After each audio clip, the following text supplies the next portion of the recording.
Hello dear students, previous video में मैंने आप लोग को पढ़ाया था implantation and placentation.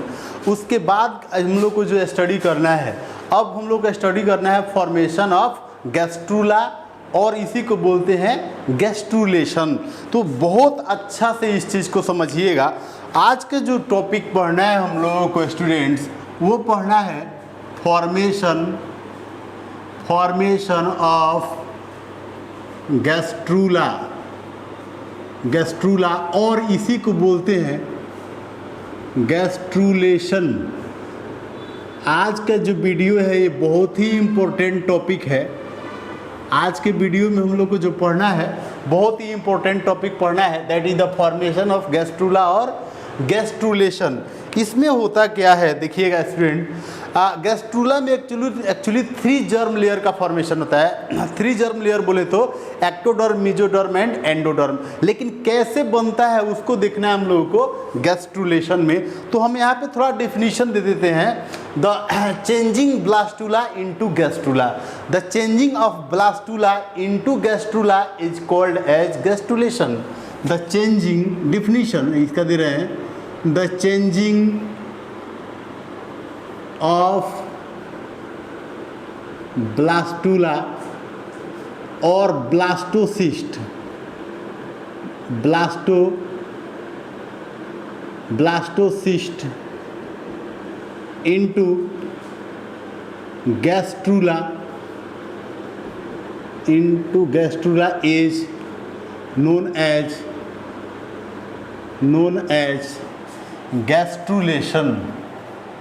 known as gastrulation. क्या बोलते हैं इसको? गैस्ट्रूलेशन बोलते हैं। तो हम लोग को ये देखना है, इसको ऐसे भी लिख सकते हैं, नोन एज गैस्ट्रूलेशन। एक्चुअली ये क्या होता है? This process take place after implantation and placentation. हम यहाँ पे पॉइंट और नोट कर देंगे, दिस प्रोसेस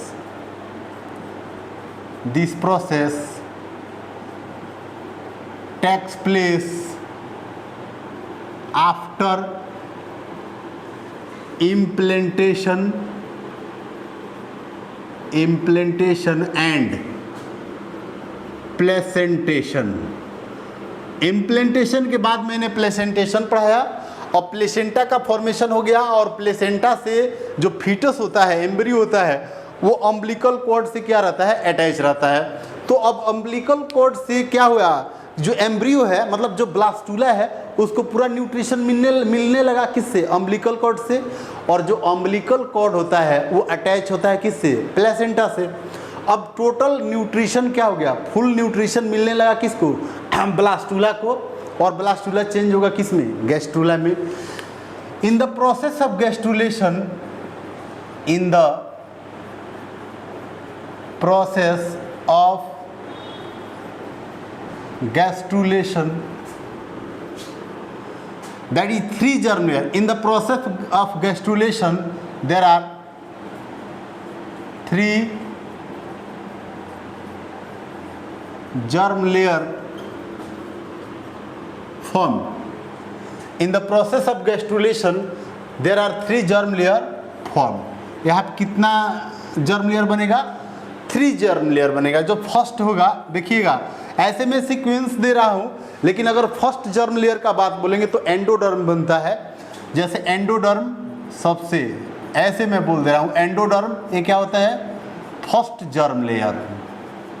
कैसे बनता है अभी मैं बताऊंगा। सेकंड हम लोग ले लेंगे मीजोडर्म, और थर्ड हम लोग क्या लेंगे? एक्टोडर्म। तो ये थोड़ा देखेंगे, ये जो मीजोडर्म है, layer between endoderm and ectoderm, ये क्या है? Layer between endoderm and ectoderm. ये एक्टोडर्म क्या है? That is the outer covering और layer which is responsible for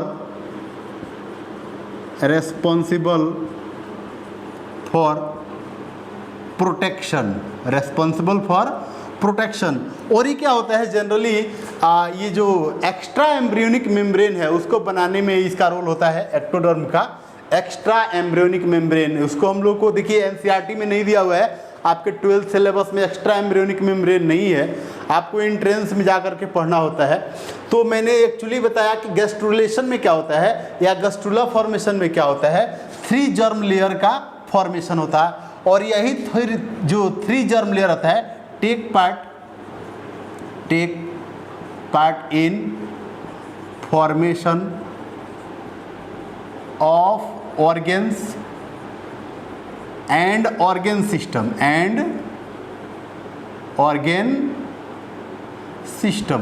यही 3 जर्म लेयर जो होता है ना वो डिफरेंट टाइप के ऑर्गेन को बनाता है और ऑर्गेन से फिर क्या बनता है, ऑर्गेन सिस्टम का फॉर्मेशन होता है। तो आइए अब हम लोग देखते हैं मैकेनिज्म ऑफ गैस्ट्रुलेशन या मैकेनिज्म ऑफ गैस्ट्रुला फॉर्मेशन। तो देखिएगा स्टूडेंट, अब हम लोग चलते हैं स्टडी करेंगे मैकेनिज्म ऑफ गैस्ट्रुलेशन। तो आइए इसको भी रेज कर देते हैं और फिर हम लोग देखते हैं मैकेनिज्म ऑफ गैस्ट्रुलेशन। आप लोग बहुत अच्छा से समझिएगा, एनसीईआरटी में ये नहीं दिया हुआ है सब चीज़, लेकिन मैं यहाँ पे बता दे रहा हूँ एक्चुअल कि ये जो 3 जर्म लेयर है एक्टोडर्म, मेजोडर्म एंड एंडोडर्म कैसे बनता है, इसका मैकेनिज्म देखिए। एक्चुअली हमको देखना है मैकेनिज्म ऑफ गैस्ट्रुलेशन, और मैकेनिज्म ऑफ गैस्ट्रुलेशन में हम लोग को एक्चुअली देखना है कि ये जो एक्टोडर्म, मेजोडर्म और एंडोडर्म कैसे बनता है। तो आइए यहाँ पे हम हेडिंग कर लेते हैं मैकेनिज्म ऑफ गैस्ट्रुलेशन। गैस्ट्रुलेशन का मैकेनिज्म क्या है, देखिए मैकेनिज्म ऑफ गैस्ट्रुलेशन इसका क्या होगा, मैकेनिज्म क्या होगा। सबसे पहले आप थोड़ा देखेंगे यहाँ पे कि ये जो सपोज मान के चलिए कि एंडोमेट्रियम है, ये मान चलिए कि एंडोमेट्रियम है। एंडोमेट्रियम को मैं दिखा रहा हूँ, एक फोल्ड को दिखा रहा हूँ, और इस एंडोमेट्रियम के अंदर ये ब्लड वेसल्स हो गया, ये क्या हो गया, ब्लड वेसल्स, ये सब क्या हो गया, blood vessels.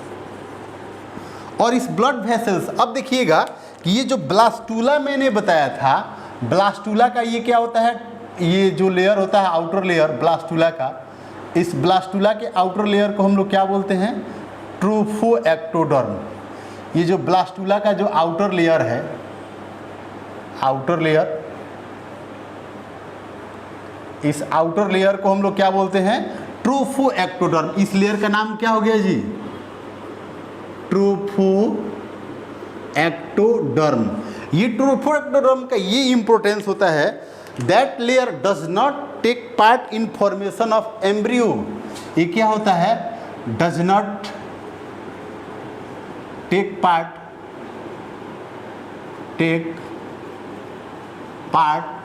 In formation of embryo. इसका एम्ब्रियो फॉर्मेशन में कोई रोल नहीं होता है, ये सिर्फ और सिर्फ क्या बनाएगा, कोरियोनिक विलाई बनाएगा। क्या होता है कि ये एंडोमेट्रियम लाइनिंग है, ये ब्लैक वाला क्या है, एंडोमेट्रियम है। अब क्या होगा, ये जो ब्लास्टूला है, ये जो ब्लास्टूला स्टेज है, ये एंडोमेट्रियम के जिस पॉइंट पे अटैच होता है वहाँ क्या हो जाता है कि एंडोमेट्रियम लाइन क्या कर जाता है, डिजेनरेट आउट कर जाता है। देखिए स्टूडेंट, यहाँ पे एक एक चीज़ को बहुत अच्छा से समझना है, और ये ट्रोफोएक्टोडर्म जो होता है ये इलोंगेट करके और ये ऐसे फिंगर लाइक प्रोजेक्शन बनाता है, और ये फिंगर लाइक प्रोजेक्शन जो होता है आ करके ब्लड वेसल से अटैच कर जाता है, और ये जो स्ट्रक्चर बनता है, ये जो स्पेशलाइज स्ट्रक्चर बनता है, इस स्पेशलाइज स्ट्रक्चर को ही हम लोग क्या बोलता है, प्लेसेंटा हम लोग बोलते हैं। तो ये देखिएगा, ये जो ब्लास्टूला है, एक्चुअली ये जो एम्ब्रियो है, इसका ये फिंगर लाइक जो प्रोजेक्शन है, इसी को तो बोलते हैं हम लोग क्या, कोरियोनिक विलाई। ये एक्चुअली मैं पढ़ा चुका हूँ ब्लास्टूला स्टेज में। और देखिएगा ये जो इसका सेल्स है स्पेशलाइज, इसके अंदर जो ये सेल्स है, इस सेल्स को हम लोग क्या बोले थे, एम्ब्रियोनल नोब और इनर सेल मास। इसको हम लोग बोलते हैं एम्ब्रियोनल नोब और इनर सेल मास। ये हो गया एम्ब्रियोनल नोब, एम्ब्रियोनल नोब और इनर सेल मास। अब क्या होता है, ये जो वैकेंट स्पेस है, वैकेंट स्पेस, इसको हम लोग बोलते हैं ब्लास्टोसिल, ब्लास्टोसिल। और इसके अंदर जो लिक्विड भरा रहता है, इसके अंदर जो लिक्विड भरा रहता है मटेरियल, न्यूट्रिटिव मटेरियल, इसको हम आप बोल सकते हैं न्यूट्रिटिव, न्यूट्रिटिव, न्यूट्रिटिव, इसको न्यूट्रिटिव टिश्यू, और इसी को बोलते हैं यूटेराइन मिल्क, यूटेराइन मिल्क। ये क्या होता है, यूटेराइन मिल्क और न्यूट्रिटिव टिश्यू, ये न्यूट्रिशन प्रोवाइड करता है किसको, इनर सेल मास को और एम्ब्रियोनल नोब को। तो आइए इसके बाद स्ट्रक्चर, ये स्ट्रक्चर को हम लोग ले रहे हैं ए, इस स्ट्रक्चर को हम लोग ले रहे हैं ए, ले रहे हैं। अब इसके बाद का जो स्ट्रक्चर होगा वो हम लोग बी लेंगे। तो देखिएगा क्या होगा, इसमें जो एम्ब्रियोनल नोब है वो क्या होता है, अरेंज हो जाता है। यहाँ पे देखेंगे ये जो ट्रोफो एक्टोडर्म है, देखिए मैं पहले स्ट्रक्चर बना दे रहा हूँ, ये समझ लीजिए ये ट्रोफो एक्टोडर्म है एम्ब्रियो का, ये ट्रोफो एक्टोडर्म है आउटर मोस्ट लेयर, ये ट्रोफो एक्टोडर्म हो गया। और सपोज मान लीजिए कि ये ट्रोफो एक्टोडर्म यहाँ से डिजनरेट होकर के एक कोरियोनिक विलाई बना रहा है, ये हो गया कोरियोनिक विलाई। और देखिएगा ये जो एम्ब्रियोनल नोब है, ये क्या होता है कि ये जो ट्रोफो एक्टोडर्म, ध्यान रखिएगा ये वाला कौन सा लेयर है, ट्रोफो एक्टोडर्म। तो ट्रोफो एक्टोडर्म ये जो लेयर है, यहाँ पे क्या है, ये एम्ब्रियोनल सेल्स है या एम्ब्रियोनल नोब है, ये एम्ब्रियोनल नोब है, एम्ब्रियोनल नोब, यही वाला स्ट्रक्चर लिया हूँ। लेकिन थोड़ा इसमें मैं क्या आप लोग को एक्सप्लेन करने जा रहा हूँ, देखिएगा ये एम्ब्रियोनल नोब हो गया या इनर सेल मास हो गया, ये क्या हो गया, ये वाला एम्ब्रियोनल नोब और इनर सेल मास, या मैं यहाँ पे लिख दे रहा हूँ, यहाँ पे एम्ब्रियोनल नोब और इनर सेल मास। ये स्पेस क्या है, जो वैकेंट स्पेस है, ब्लास्टोसिल है, ब्लास्टोसिल है। अब होता क्या है कि ये जो ट्रोफो एक्टोडर्म है, इससे जो अटैच्ड सेल्स है, ये वाला सेल्स का बात कर रहा हूँ, ट्रोफो एक्टोडर्म का वो पार्ट जो एम्ब्रियोनल सेल से अटैच है, ये वाला देखिएगा, मैं सिर्फ उसका बात कर रहा हूँ। ट्रोफो एक्टोडर्म का वो सेल्स जो एम्ब्रियोनल सेल्स के कांटेक्ट में है, ये ग्रीन वाला जो लेयर मैं दिखाया हूँ, ये green layer,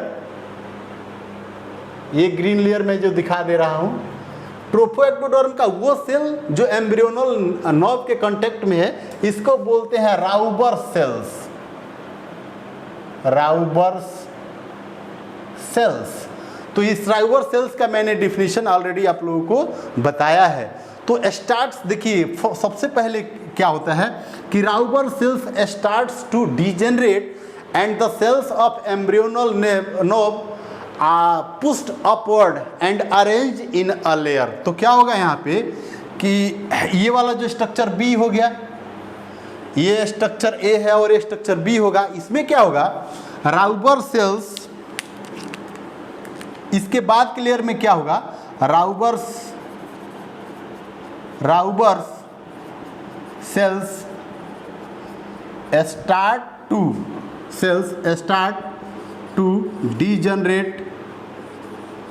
degenerate and cells of embryonal knob pushed upward and arranged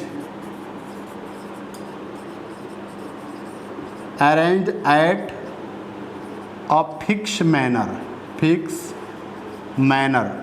ये जो सेल्स एम्ब्रियोनल नर्व का जो सेल्स होता है वो अरेंज हो जाता है, और अरेंज होने के बाद क्या स्ट्रक्चर कर बनाता है। अब देखिए इसके बाद हम लोग स्ट्रक्चर सी लेंगे, इसके बाद हम लोग स्ट्रक्चर सी लेंगे। तो सी में क्या होगा, राउबर सेल्स जो होगा वो डिजेनरेट होने लगेगा, और डिजेनरेट होने के बाद जो स्ट्रक्चर बनाएगा वो स्ट्रक्चर कुछ ऐसा होगा।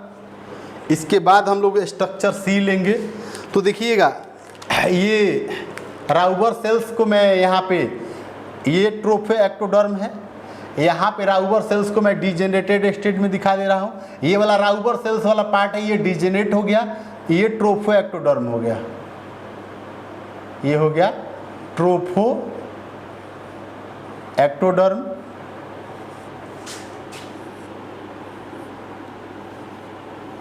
ये हो गया ट्रोफोएक्टोडर्म, ट्रोफोएक्टोडर्म। ये वाला हो गया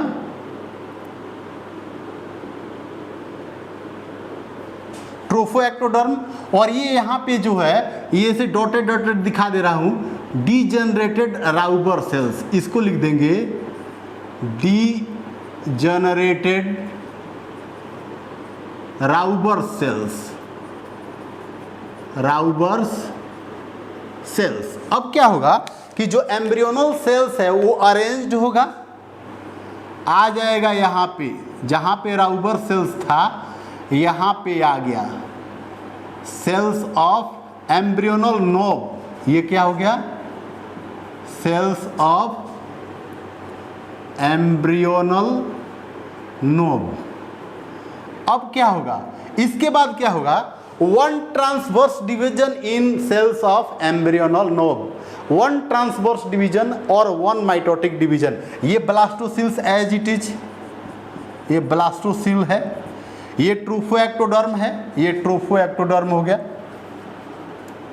ट्रोफोएक्टोडर्म। तो ये स्ट्रक्चर हो गया क्या, सी हो गया।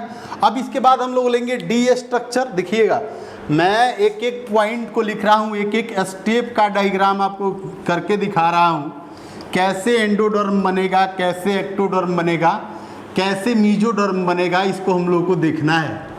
तो ये स्ट्रक्चर मैंने सी लिया। अब चलिए डी स्ट्रक्चर लेते हैं। डी स्ट्रक्चर में क्या होगा कि one transverse division in cells of embryonal knob. यहाँ पे आप लिख दीजिए one transverse division in cells of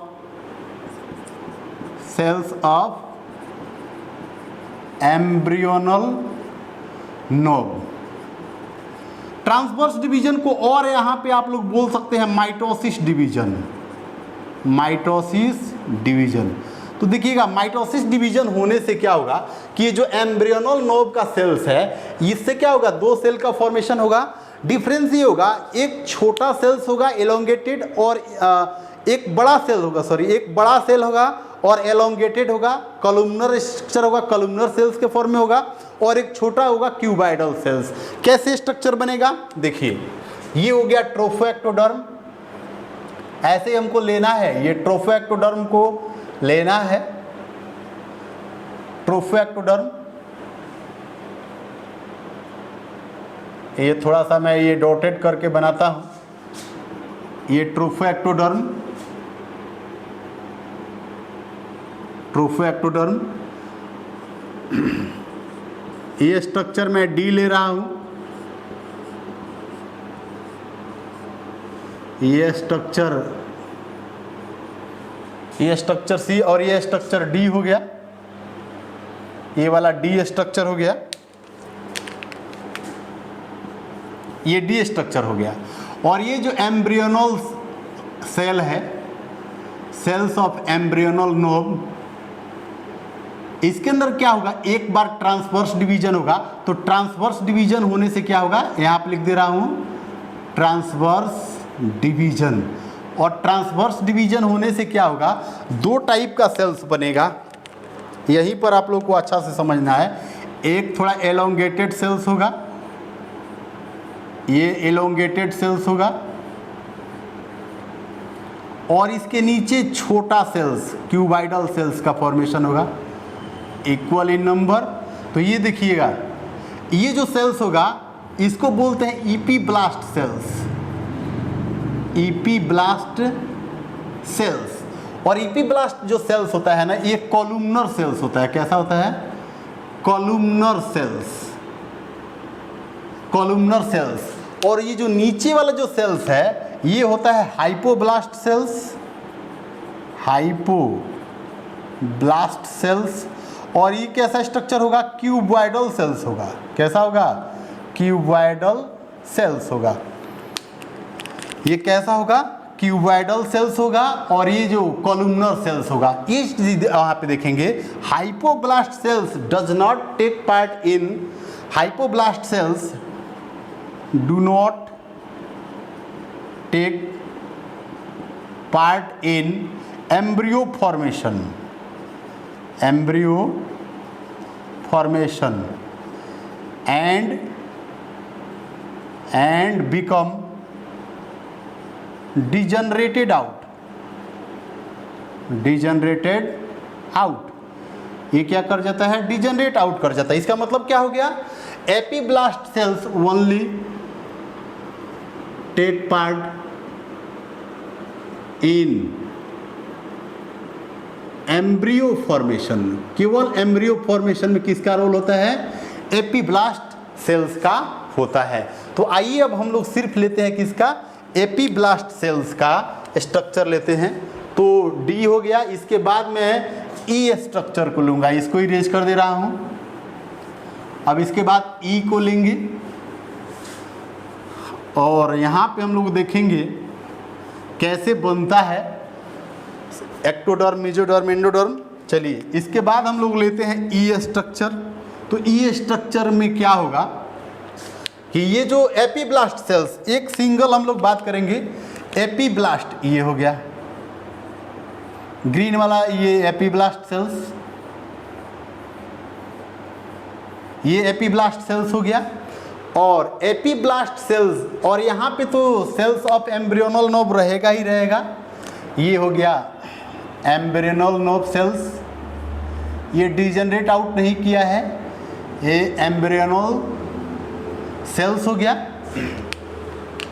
और यहाँ पे देखेंगे ये ट्रोफोएक्टोडर्म इसके साथ अटैच है, ट्रोफोएक्टोडर्म।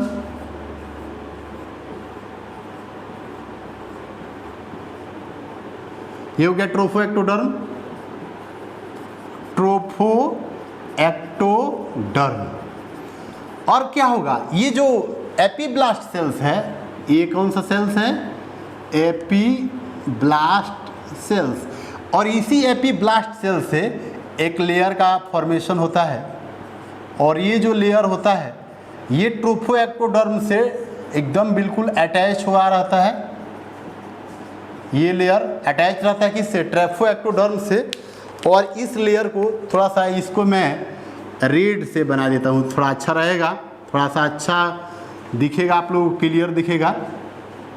ये जो लेयर मैं दिखा रहा हूँ थोड़ा रेड से दिखा दे रहा हूँ, ये लेयर। और ये लेयर ट्रोफोएक्टोडर्म से अटैच होके रहेगा।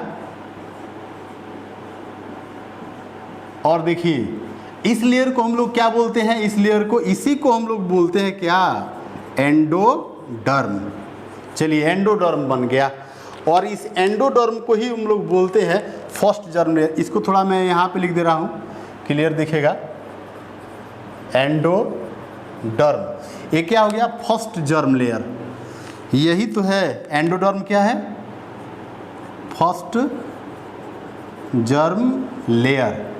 अब क्या होगा देखिएगा, ये जो एम्ब्रियोनल नोब है, इस एम्ब्रियोनल नोब का दो ठो एंड होता है सेल्स का। ये वाला जो एंड होता है इसको हम लोग बोलते हैं कॉडल एंड, और ये वाला जो एंड होता है इसको बोलते हैं सिफेलिक एंड। थोड़ा सा यहाँ मैं लिख दे रहा हूँ, इसको बोलते हैं सिफेलिक एंड। हमको ये देखना है कि ये जो फर्स्ट लेयर तो बन गया ना, फर्स्ट लेयर एंडोडर्म बन गया। मेसोडर्म जो होता है स्टार्ट होता है कॉर्डल एंड से और ये ग्रुप में बनता है और स्कैटर्ड होता है। पूरा ब्लास्टोसिल्स जो स्पेस होता है इसमें चारों तरफ ये स्कैटर्ड हो जाता है, चारों तरफ ये क्या रहता है, स्कैटर्ड रहता है ऐसे। मतलब ये जो मेसोडर्म होगा सेल्स, ये कंटिन्यूअस लेयर नहीं होगा, डिसकंटिन्यूअस लेयर होगा। तो यहाँ पे देखेंगे इसको हम लोग बोलेंगे क्या, मेसोडर्म। तो मेसोडर्म का पोजीशन कहाँ पे होगा, in between ectoderm and endoderm. तो अब आपको दिखाना होगा कि एक्टोडर्म कहाँ बनेगा। तो आइए, एक्टोडर्म जो होगा ये दोनों इंड से स्टार्ट होगा, सिफेलिक इंड से, और ट्रोफो एक्टोडर्म से होते हुए अटैच होते हुए बिल्कुल ट्रोफो एक्टोडर्म के पास से होते हुए एंडोडर्म से सटे हुए बिल्कुल ये पूरे ट्रोफो एक्टोडर्म को लाइन करते हुए और चला जाता है कहाँ पे, कॉर्डल एंड पे चला जाता है। तो ये फाइनल ये हो गया कौन सा, एक्टोडर्म। क्या हो गया, ectoderm, that is the outer layer. ये क्या हो गया, आउटर लेयर। तो आइए स्टूडेंट, हमने यहाँ पे आप लोग को गैस्ट्रुला क्या होता है, गैस्ट्रुला के अंदर 3 जर्म लेयर का फॉर्मेशन कैसे होता है ये मैंने बता दिया। एक पॉइंट हम लोग यहाँ पे समझ लेते हैं, changes during embryonic development inside the mother uterus, features of embryonic development या चेंजेस ड्यूरिंग एम्ब्रियोनिक डेवलपमेंट। एक छोटा सा हेडिंग और हम लोग स्टडी कर लेते हैं, चेंजेस ड्यूरिंग एम्ब्रियोनिक डेवलपमेंट। तो स्टूडेंट अभी मैंने बताया आप लोगों को गैस्ट्रुला फॉर्मेशन, और गैस्ट्रुला में क्या होता है, 3 जर्म लेयर का फॉर्मेशन होता है, एक्टोडर्म, मेसोडर्म एंड एंडोडर्म। अब क्या होगा, एक्टोडर्म, मेसोडर्म और एंडोडर्म, ये 3 लेयर बना है ना, किसी और ऑर्गन को बनाएगा। मेसोडर्म से बॉडी का कोई और ऑर्गन बनेगा, एक्टोडर्म से बॉडी का कोई और ऑर्गन बनेगा। तो हम लोग पढ़ेंगे फेट ऑफ 3 जर्म लेयर। लेकिन देखिएगा एनसीईआरटी बुक के अंदर फेट ऑफ 3 जर्म लेयर नहीं दिया हुआ है। फेट ऑफ 3 जर्म लेयर जो होता है ना, ये एंट्रेंस का टॉपिक है। आप इतना समझ लीजिए कि गैस्ट्रुला के अंदर क्या हो गया, 3 जर्म लेयर बन गया ना, और यही 3 जर्म लेयर डिफरेंट टाइप्स के ऑर्गेन को बनाता है और फिर ऑर्गेन से ऑर्गेन सिस्टम का फॉर्मेशन होता है। तो आइए हम लोग यहाँ पे स्टडी करते हैं चेंजेस ड्यूरिंग एम्ब्रियोनिक डेवलपमेंट, कि एम्ब्रियोनिक डेवलपमेंट के कंडीशन में, पूरा फीटस के बनने के कंडीशन में क्या क्या चेंजेस होता है, किस मंथ में कौन सा स्ट्रक्चर बनता है, ये बहुत ही इम्पोर्टेंट टॉपिक है और इससे क्वेश्चन बहुत बार एग्जाम में आया हुआ है। तो यहाँ पे देखेंगे monthly changes in embryonic development और डेवलपमेंट इन एम्ब्रियो, ऐसे लिखेंगे चेंजेस इन, हेडिंग कर देंगे changes during embryonic development inside the uterus in every month, हर एक मंथ में क्या क्या चेंजेस होता है एम्ब्रियोनिक डेवलपमेंट में। मैं यहाँ पे एक छोटा सा हेडिंग कर ले रहा हूँ, मंथ यहाँ पे लिख दे रहा हूँ और यहाँ पे लिख दे रहा हूँ changes in embryo, changes in embryo, और यहाँ पे लिख सकते हैं क्या, organ formation, organ system development लिख सकते हैं। तो आइए हम यहाँ पे एक एक करके पॉइंट नोट कर दे रहे हैं। फर्स्ट पॉइंट लेते हैं, in first month. First month में क्या होता है देखिएगा, फर्स्ट मंथ में एम्ब्रियो के अंदर कौन से स्ट्रक्चर का फॉर्मेशन होता है, हार्ट का फॉर्मेशन होता है, हार्ट फॉर्म्ड। फर्स्ट मंथ में फीटस के अंदर हार्ट का फॉर्मेशन हो जाता है। And sign, first sign of heart formation is carefully listening of heart sound by stethoscope.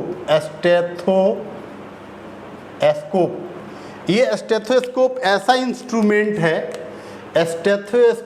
Instrument है जिससे हार्ट के साउंड को मेजर किया जाता है। तो आप देखिए किसी प्रेग्नेंट फीमेल का जब अल्ट्रासाउंड कराया जाता है फर्स्ट मंथ में, तो डॉक्टर जो होता है स्टेथोस्कोप से हार्ट के साउंड को मेजर करके आइडेंटिफाई कर ले रहा है कि फीटस का जो डेवलपमेंट है वो प्रॉपर मैनर में हो रहा है कि नहीं। सेकेंड मंथ का बात करेंगे थोड़ा से यहाँ पे। इसके बाद सेकेंड पॉइंट ले लेंगे। सेकेंड मंथ में क्या फॉर्मेशन होगा देखेंगे। Limbs and digits are the formation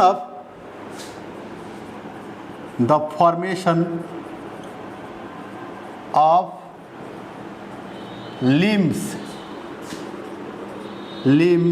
and digits start. Second month में लिम्स और डिजिट का फॉर्मेशन स्टार्ट हो जाता है, मतलब पैर और उंगली जो फिंगर्स होता है उसका बनना स्टार्ट हो जाता है। चलिए थर्ड मंथ को बोलते हैं फर्स्ट ट्राइमेस्टर।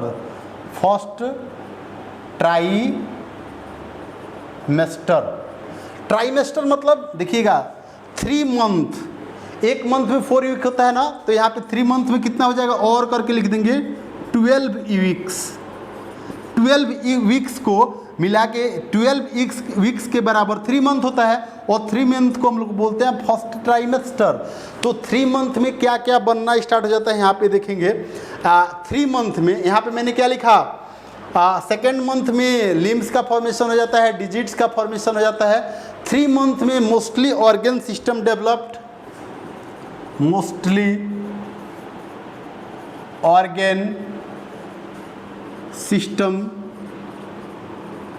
डेवलप्ड कर जाएगा।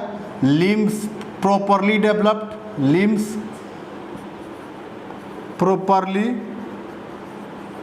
डेवलप्ड, और क्या हो जाएगा यहाँ पे एक्सटर्नल जेनाइटेलिया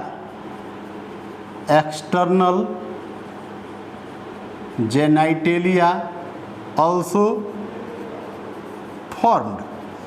एक्सटर्नल जेनाइटेलिया के भी फॉर्मेशन हो जाता है। चलिए फोर्थ पॉइंट लेते हैं, 5th मंथ में देखते हैं। 4th मंथ में जनरली यही होता है। 5th मंथ में क्या होता है, 5th मंथ में जनरली क्या होगा, movement of foetus starts and hair developed on head. Movements यहाँ पे first movement of foetus seen, या first sign of movement of foetus seen. यहाँ पे first movement of foetus seen and hair develop on head. Head के ऊपर hair का development start हो जाता है। चलिए लास्ट पॉइंट बात करते हैं, लास्ट 5th पॉइंट में 6th मंथ, और इसी को बोलेंगे 24 वीक्स, और इसी को बोलेंगे सेकेंड ट्राइमेस्टर। चलिए देखिए सेकेंड ट्राइमेस्टर, ये पॉइंट आप लोग याद करिएगा। सेकेंड ट्राइमेस्टर, 3rd मंथ को मैंने लिया क्या, first trimester.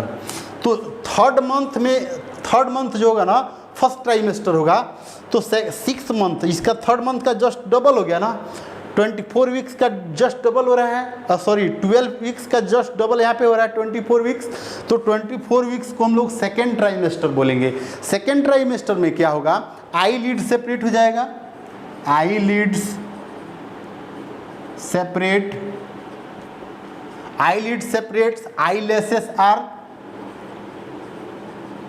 eyelashes are formed, eyelashes and body fully covered with hair, and body fully covered by hair। जो बॉडी होगा वो फुली कवर्ड हो जाएगा, किससे, हेयर से कवर्ड हो जाएगा। और 9th मंथ ऑफ प्रेगनेंसी में क्या होगा, 9th मंथ में कि फीटस फुली डेवलप्ड हो जाएगा। मैंने यहाँ 6 मंथ तक दिखा दिया ना। अब इसके बाद 9th मंथ दिखाएंगे। जनरली 7th मंथ में ये ऑर्गन सिस्टम प्रॉपर डेवलप करता है। 8 मंथ में भी 8 मंथ में भी ऑर्गन सिस्टम वगैरह सब प्रॉपर डेवलप कर जाता है। 9 मंथ में क्या होता है कि फीटस फुली ग्रोथ कर जाता है और पार्चुरेशन और डिलीवरी के लिए रेडी हो जाता है। तो स्टूडेंट, मैंने आप लोगों को आज के वीडियो में पढ़ाया गैस्ट्रुलेशन और पढ़ाया फिर क्या, changes during embryonic development. Next video में हम लोग पढ़ेंगे नेक्स्ट टॉपिक। आज के लिए इतना ही। Thank you.